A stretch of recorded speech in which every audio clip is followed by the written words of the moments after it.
Good morning, everyone. Welcome on this first Monday, November 2nd of November, to Arnie's Fantasy World of Sports. Lenny, thank you for a great kickoff to our Monday. I don't know about the weather where you are, but the weather where I am is absolutely fallish. It's bright, sunny.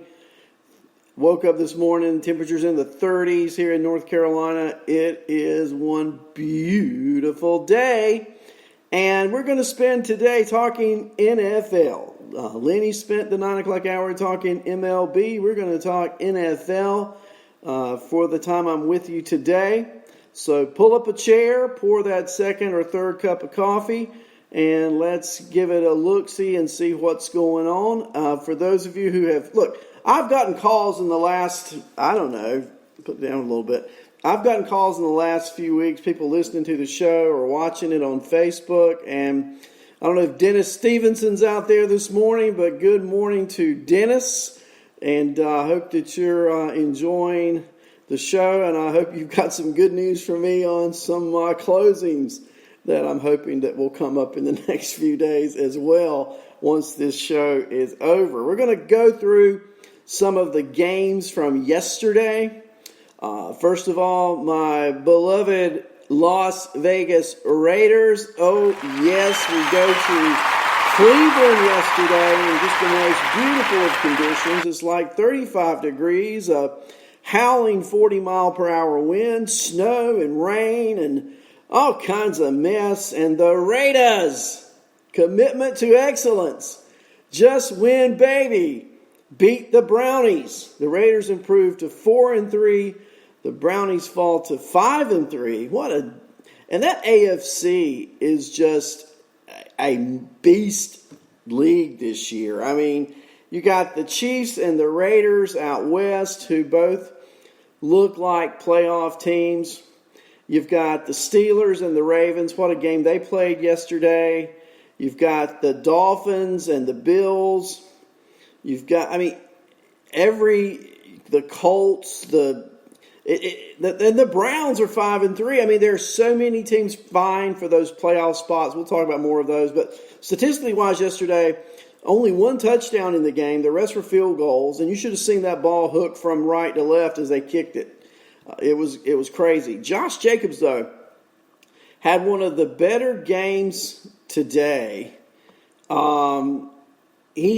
Yesterday, 31 attempts, 128 yards, 4.1 yards per carry, no touchdowns, but he was such a bell cow in that backfield yesterday for the Raiders. Incredible.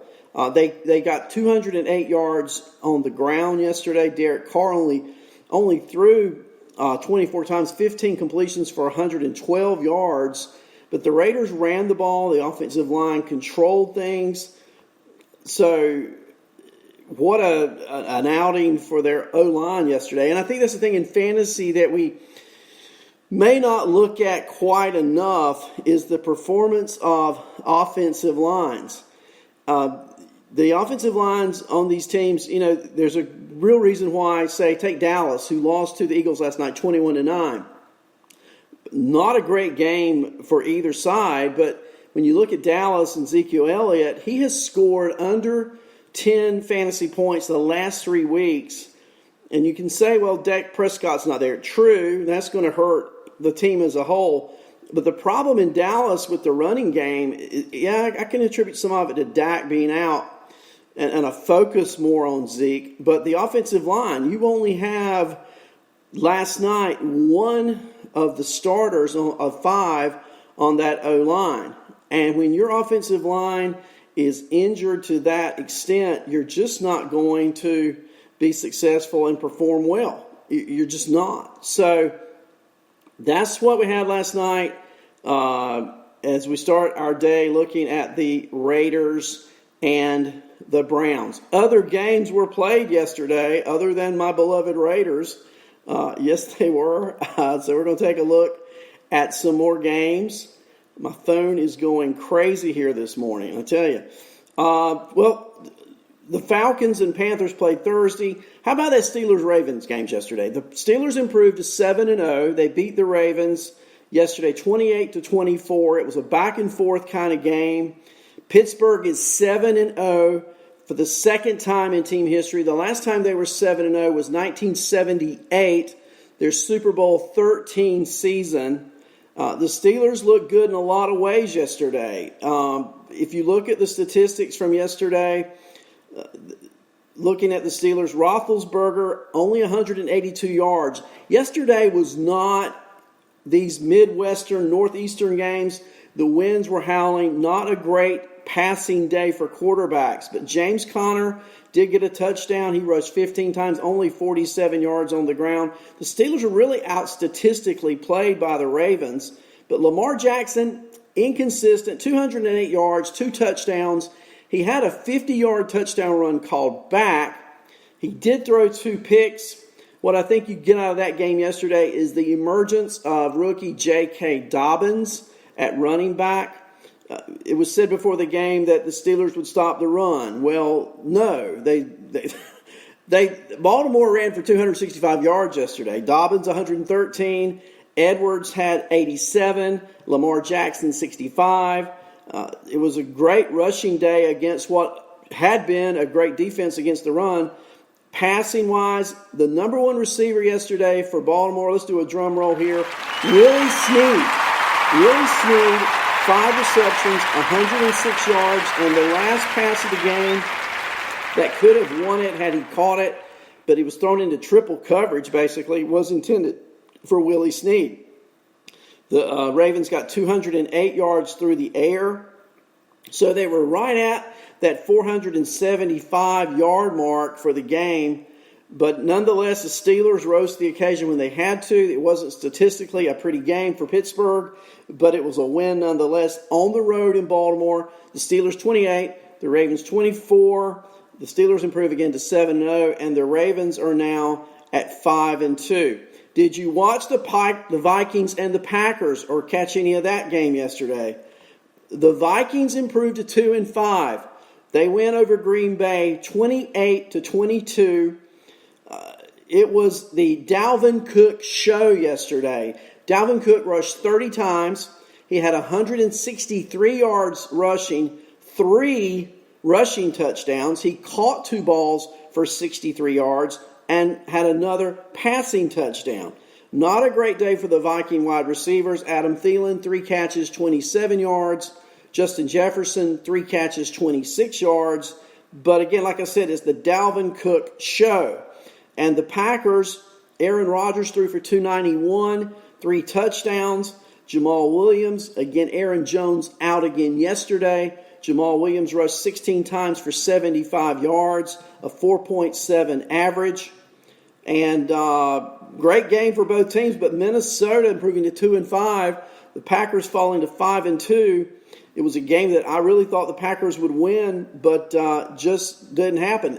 Minnesota goes into Lambeau Field and wins. That's news, and that's exactly what happened yesterday. I'll tell you some more news.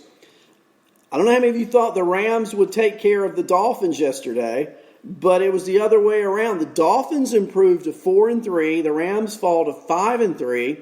Boy, the parity in the NFL is great. The Dolphins win 28-17, and they did it in a number of ways. A fumble recovery returned 90-some yards for a touchdown. An interception return for a touchdown. They did it through the air on a touchdown pass. They did it on the ground. It was just a variety of ways to score. And I think what comes out of this game for the Rams, look, first of all, Jared Goff threw for 355 yards, but only 1 touchdown pass, 2 interceptions. During the game, Darrell Henderson, their number 1 running back, gets injured after carrying the ball 8 times for 47 yards. And Cam Akers, the rookie who has just not been heard from hardly at all this year, comes in, rushes 9 times for 35 yards. Now, the Rams have a bye week in Week 9 this coming week. So I don't know if we'll see more or less Cam Akers in Week 10, given that now Darrell Henderson has Week 9 bye week to recover. Passing-wise, Cooper Kupp woke up from the dead. 11 receptions, 110 yards, no touchdowns. Robert Woods, 7 catches for 85 yards and a touch. So again, the Dolphins 28, the Rams 17.